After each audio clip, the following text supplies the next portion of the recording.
ನಮಸ್ಕಾರ ಸ್ನೇಹಿತರೆ. ಜ್ಞಾನಿಗಳು ಹೇಗಿರ್ತಾರೆ ಅಂತ, ಈ ಆಧ್ಯಾತ್ಮಿಕ ಚಿಂತನೆಯಿರೋರು ಅವ್ರ ಮನೋಭಾವನೆ ಎಂಥದ್ದಂತ. ಒಮ್ಮೆ ಒಬ್ಬ ಜ್ಞಾನಿ ಒಂದು ಊರಲ್ಲಿ ತನ್ನ ಮನೆ ಕಟ್ಸಿರ್ತಾನಂತೆ. ಕಟ್ಸಿದಾಗ ಅವನಿಗೆ ಎಲ್ರಿಗೂ ಅನ್ನದಾನ ಹಾಕ್ಬೇಕು ಅನ್ನೋಂಥ ಒಂದು ಖುಷಿ ಅವನಿಗೆ. ಹಂಗಂತ ಗೃಹ ಪ್ರವೇಶ ಮಾಡಿ ಎಲ್ರಿಗೂ ಊಟಕ್ಕೆ ಕರಿತಾನೆ. ಮನೆಯಲ್ಲಿ ಪೂಜೆ ಇರುತ್ತೆ, ಎಲ್ಲ ಕರಿತಾನೆ. ಇನ್ನೇನೆಲ್ಲ ಜನ ಬಂದಿರ್ತಾರೆ. ಒಳಗಡೆ ಹೋಗ್ಬೇಕು ಅನ್ನೋಷ್ಟರಲ್ಲಿ ಜೋರಾಗಿ ಮಳೆ ಬರ್ತಿರುತ್ತೆ. ಅಲ್ಲೇ ಪಕ್ಕದಲ್ಲಿ ನಿಂತ್ಕೊಂಡಿರ್ತಾರೆ. ಅಷ್ಟರಲ್ಲಿ ಮನೆ ಬಿದ್ದೋಗ್ಬಿಡುತ್ತೆ. ಬಿದ್ದೋದ ತಕ್ಷಣ ಎಲ್ಲರೂ ಅಯ್ಯೋ ಪಾಪ ಅಂತೇಳಿ ಹಿಂಗೆ ಆಗೋರ್ಗಿತ್ತು ಏನೇನೋ ಮಾತಾಡ್ತಿರ್ತಾರೆ. ಆ ಟೈಮಲ್ಲಿ ಅವನು ತುಂಬ ಖುಷಿಯಿಂದ ಓಡಾಡ್ಕೊಂಡು ಹೋಗಿ ಪಕ್ಕದ ಅಂಗಡಿಯಿಂದ ಸ್ವೀಟು, ಆಮೇಲೆ ಮನೇಲಿ ಮಾಡಿರ್ತದಂಥ ಅಡುಗೆ ಅಂತ ಮಾಡಿರ್ತಾರಲ್ಲ ಸ್ವೀಟು ತಂದು ಎಲ್ಲರೂ ಜನ ಹಾಕ್ತಿದಂತೆ. ಅಯ್ಯೋ ಅವ್ನು ತಲೆ ಕಟ್ಟೋಯ್ತು, ಹುಚ್ಚಾಗ್ಬಿಟ್ಟ, ಮನೆ ಬಿದ್ದೋಯ್ತಲ್ಲ, ಇನ್ನೇನು ಗೃಹ ಪ್ರವೇಶ ಒಳಗೆ ಹೋಗ್ಬೇಕು ಅನ್ನೋಷ್ಟರಲ್ಲಿ ಮನೆ ಬಿದ್ದೋಯ್ತು ಅಂತೇಳಿ ಎಲ್ಲ ಜನ ಮೇಲೆ ಸ್ಟಾರ್ಟ್ ಮಾಡೋದಂತೆ.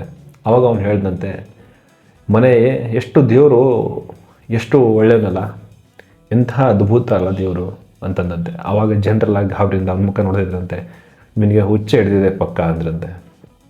ಅವನು ಹೇಳಿದಂತೆ, ಮನೆ ಇವಾಗ ಬಿದ್ದೋಯ್ತು, ಒಳ್ಳೇದಾಯಿತು, ನಾವೆಲ್ಲ ಒಳಗಡೆ ಇದ್ದಿದ್ರೆ ನಾವೆಲ್ಲ ಸತ್ತೋಗ್ತಿದ್ವಿ, ದೇವರು ತುಂಬ ಕರುಣಾಮಯಿ ಹೀಗೆ ಅಂತ ಹೋಗ್ತದಂತೆ.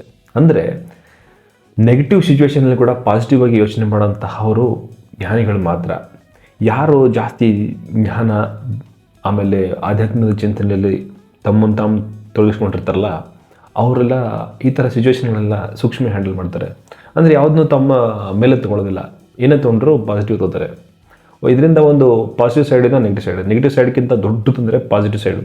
ಎಲ್ಲ ಜನ ಒಳಗಡೆ ಹೋಗಿದ್ರೆ ಅಂದರೆ ಎಲ್ಲರೂ ಮೇಲೆ ಮನೆ ಬಿದ್ದೋಗಿತ್ತಂದರೆ, ಎಲ್ಲರೂ ಏನಾರು ಆಗಿ ಸುತ್ತೋಗಿದ್ರಂದರೆ ಒಂದು ದೊಡ್ಡ ಭಯಾನಕ ಕೃತ್ಯ ಆಗಿ ಹೋಗಿರೋದು, ದುರಂತ.